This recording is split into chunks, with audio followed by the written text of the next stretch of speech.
রাধে রাধে বন্ধুরা।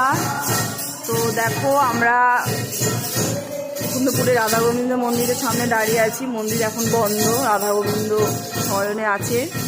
তো দেখো এখানে রাত্রি জাগরণ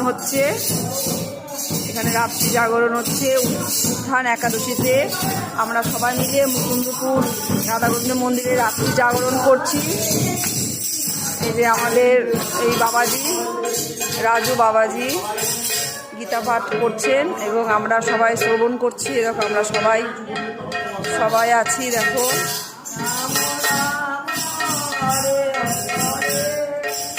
তো আমরা এখানে রাত্রি জাগরণ করছি।